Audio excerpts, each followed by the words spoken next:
So you just finished a painting and you like it a lot, but there's something inside of you that's kind of making you feel insecure about your own opinion. Maybe nobody else will like it. You know, you can't send it to a friend because they'll say they love it anyhow because they love you, right? So you decide to post it online and you hold your breath while waiting for someone to respond. So there's something I want you to know about this. That is not a confidence problem. And it's definitely not because you don't have an eye for painting. It's because nobody ever taught you the difference between reacting emotionally to your painting and actually being able to read it. And those are two completely different skills. And once you learn to actually see what's going on in your work, the trusting part kind of takes care of itself. You stop looking for outside validation because you can see yourself exactly what's working, what isn't, and what you need to do, right? So in this video, I'm going to show you how to separate the liking from seeing. And by the end, you're going to have a way to look at your own work that doesn't depend on anyone else.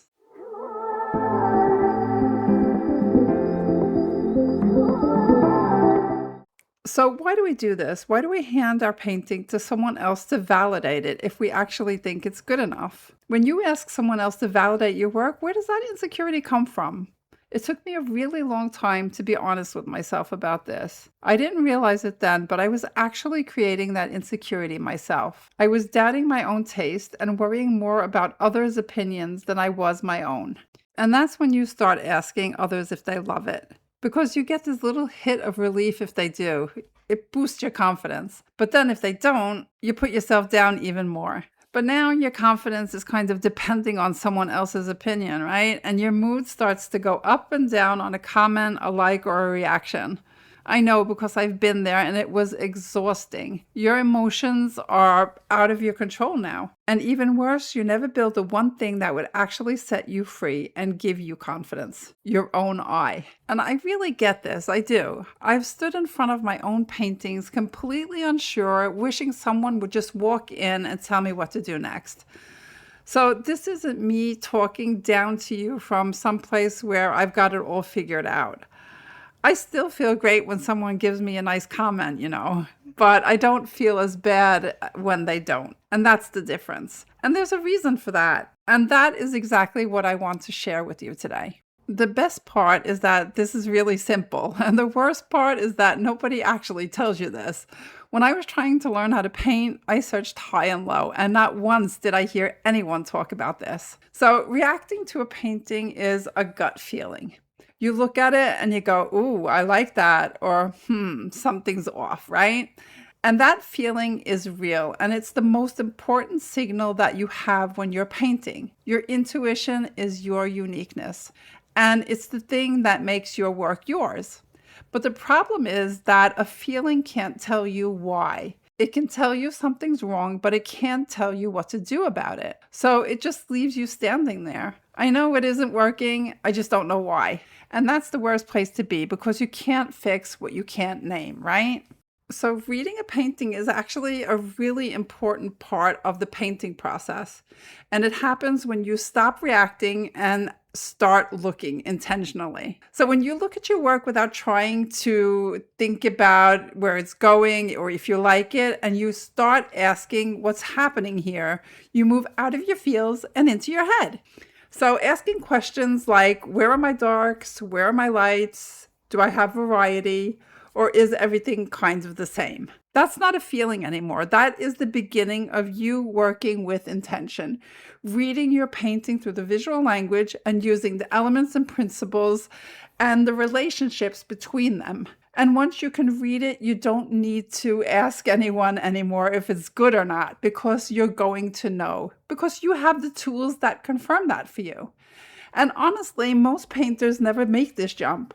And as I said, it's not because they can't, but it's because nobody ever taught them that there was a jump to make. They think they aren't good enough. They don't realize that they actually need to learn how to see. All right, so in a second, I'm going to show you exactly how I read a painting like this. But if you want the questions that I actually ask myself while doing it, you can find my exact checklist in the free Clarity Kit. The checklist gives you 6 questions that I always check when I feel stuck or before I call a painting done. There is also a quick workshop on variety, value, and color, which are the 3 things you're about to watch me read. It's completely free, guys, so go grab it using the link in the description. All right, so let's have a look at this painting and see where it is right now. So let's take a look at the variety in this painting. You know, I like that there is a lot of variety in my paintings, and I think this one has a good balance of it. So I have some calm areas, like that white area on the side, and that pink at the top is also a calm, large area.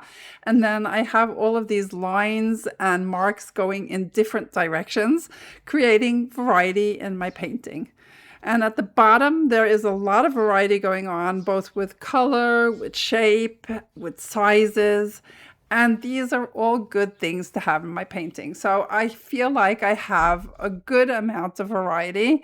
So it's not boring to look at, because variety really does make a painting interesting to look at. So one of the questions I like to ask myself is about the emotional connection, because your art needs to reflect who you are. It should carry your marks and your colors and the energy that you love. So I always ask myself if I'm painting honestly or just trying to make it look good. And at this point, I am just being honest for sure. All right, so let's have a look at the value contrast in this painting now. So at the top there, I have that dark red, I have the light pink, and I have that really bright pink. So these are all the lightness and the darkness of one color.